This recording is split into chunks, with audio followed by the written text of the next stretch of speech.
And এর পরবর্তীতে উমরের সাথে যদি কিছু হয় থটস অফ বিলাল দায়ী না। কই যাচ্ছ? মালয়েশিয়া। অ্যান্ড উমর এটার মধ্যে জড়িত। উমরের ফ্যান ফলোয়ার মানবিক কাজে বাধা দিল। তাহলে কি সত্যি উমরন ভাইয়ের ভয় পেয়ে চলে গেল? তাহলে তো এখন একদম ফুল টু ফুল ক্লিয়ার যে ভুলটা কার ছিল। সংগ্রহ কর টাকা সংগ্রহের জন্য, ভাইরাল সাইমনের জন্য। ভাই তাহলে তো আমাদের মানবতার ফেরিয়ে গেল। থটস অফ বিল্লাল তো সত্যি কথাই বলছিল। আমার ও ভিডিওটি বানানো একদমই উচিত হয়নি, এখনই ডিলিট করে দিতে হবে। যাক ভাই, হুক করার জন্য তো এরকম দরকার ছিল, তাই না?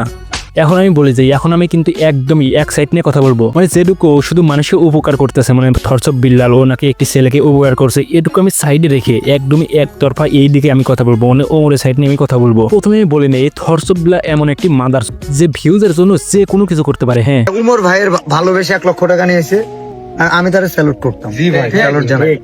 ঠিক আছে ভাই ঘৃণা মুছে যাইতো, না পারলো তারা, না পারলো তাদের ভালোবাসার মানুষেরা।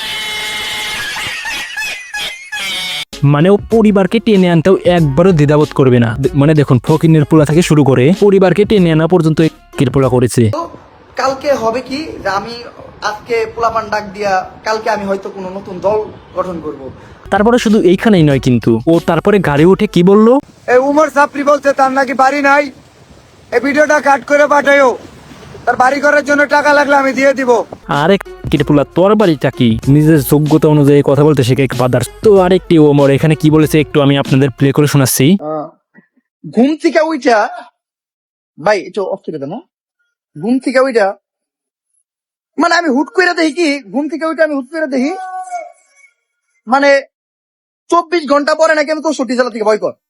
একদমই এই কথাই ভাই, আমি এই কথাটাই বলতেছি যে ভাই কত জেলায় বয়কট হয়েছে আমাকে একটু কমেন্ট করে বলবেন তো। মানে আপনাদের কাছে একটু রিকোয়েস্ট যে আমাকে একটু কমেন্ট করে বলবেন যে কত জেলায় বয়কট হলো। তার এলাকায় এটা ছাড়া বাকি 63 জেলায় উমরকে ওপেন চ্যালেঞ্জ, আমি বয়কট। কারণ উমর প্রবেশ করতে পারবে না বাংলাদেশের কোনো জেলায়।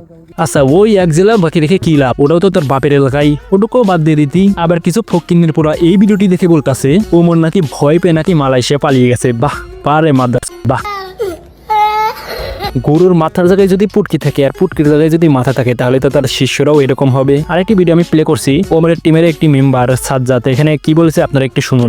অনেক হয়েছে আন্না এই লেউটার বাইরে নিয়ে এখন কিছু বলতে হইতেছে, কারণ ওর বাড়াবাড়ি দিন দিন এত পরিমাণ বাড়তেছে যেটা আর কি দেখার বাইরে। ইদানিং টাইমে রেগুলার ও আমাদের অমর বাড়ি নিয়ে জানা তাই এটা ওটা, অমরের 10 লাখ টাকা উঠে দেখায়, অমরের বাঁচাতে কয়, এর মারতে কয়। মানে ধান্দাবাজের যে একটা সিস্টেম থাকে, লেভেল থাকে, মানে আজ এটা কাজ কাম না থাকলে মানুষের যেরকম কাজ যেগুলো কাজ করে এগুলো মানে সেম এরকম কাজ করতেছে। বা বলতে পারেন যে রাস্তাঘাটে মানুষ যে কষ খায় না, আঠা ডেন্ডি খায়, উল্টাপাল্টা কথা বলে, ওর অবস্থা হচ্ছে সেম। মানে এই লেউটার ভাইয়ের রেগুলার রুটিন হয়ে গেছে ওরা নিয়ে পোক করা, ওর নিয়ে প্রতিদিন খোঁজা দিয়ে কিছু না কিছু বলা। তো কালকের সাথে একটা কাহিনী করছে, আমাদের কিছু সাবস্ক্রাইবার বা ভাই ব্রাদার বলতে পারেন আমাকে ভিডিও শেয়ার করছে।